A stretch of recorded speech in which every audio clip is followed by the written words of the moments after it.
Tu galères dans tes révisions, tu comprends rien à ton cours, ton prof est une mamie qui récite le Duno et t'en as marre de dépenser des centaines d'euros dans un prof particulier. Ok, t'es au bon endroit. Salut, moi je m'appelle Nat et j'ai été dans le même cas que toi pour passer mes diplômes. Et j'ai perdu tellement de temps à lire et relire des cours stériles et des explications de profs incompréhensibles. Alors maintenant que j'ai mes diplômes et que j'ai été comptable et chef comptable à manager une équipe et à leur apprendre le métier, j'ai décidé de tout plaquer pour monter la plateforme de formation qui va te faire comprendre tes cours et réussir tes examens. Tu vas y retrouver des cours clairs, vulgarisés, avec des exemples simples pour chaque concept, en vidéo, en audio et en fiche à télécharger. Et comment je sais que tu vas comprendre et que tu vas réussir ? Eh bien parce que je serai là avec toi pour t'éclairer quand on a besoin. Comme un prof particulier. On peut même corriger tes exercices ensemble. Sauf que là, tu as un accès 24/24, 7 jours sur 7, à un contenu qui s'améliore sans cesse et qui s'adapte à toi. Un Duno, ça coûte combien ? 25 € et puis c'est périmé l'année suivante ? Et une école, c'est 6 000, 8 000, 10 000 € à l'année pour que tu galères ?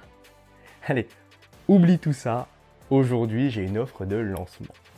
19,90 € pour un accès illimité à une formation qui est à jour, qui te sort de la galère et qui te fait gagner du temps pour que tu puisses vraiment te préparer à l'examen.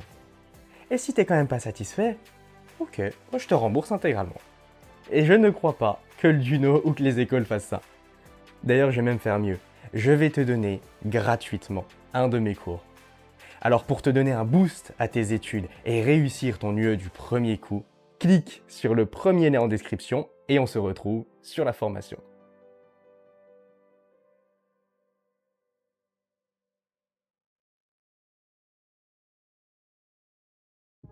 Chapitre 3. Les sources objectives du droit.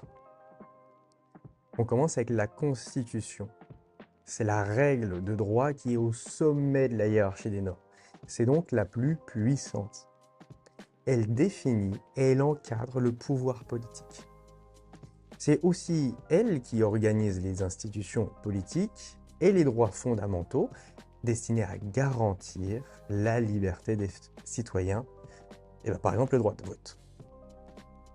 Comme on fait partie de l'Union européenne, la Constitution doit s'accorder avec le droit européen. C'est pour ça que la Cour de justice de l'Union européenne, elle peut juger une loi de la Constitution pour vérifier qu'elle respecte bien le droit européen. Une fois qu'on a une loi constitutionnelle, il faut qu'elle soit vérifiée, et quand elle est vérifiée, elle est promulguée. L'origine d'une loi ordinaire, ça vient du gouvernement. On appelle ça un projet de loi.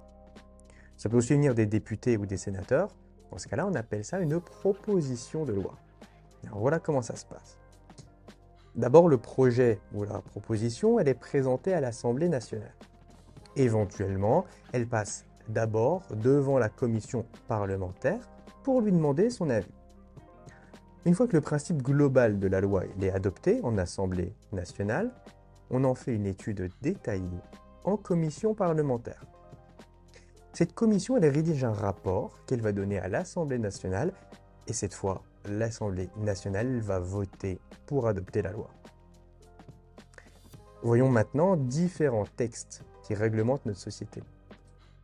Les ordonnances, là ce sont des textes produits par le gouvernement qui font force de loi. Ça permet au gouvernement de sortir des lois en urgence sans passer par l'Assemblée nationale.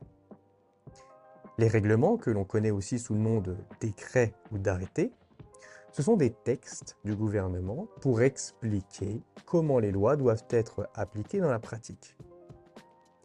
Les usages, c'est une coutume, quelque chose qu'on fait régulièrement et de manière constante. Les usages peuvent concerner une profession, une région, une ville, etc., etc. Et puis il y a la doctrine. Ça, c'est l'interprétation et l'opinion des spécialistes du droit. Le but de la doctrine, c'est pas d'appliquer la loi, mais c'est de donner un avis sur ce que la loi elle veut dire.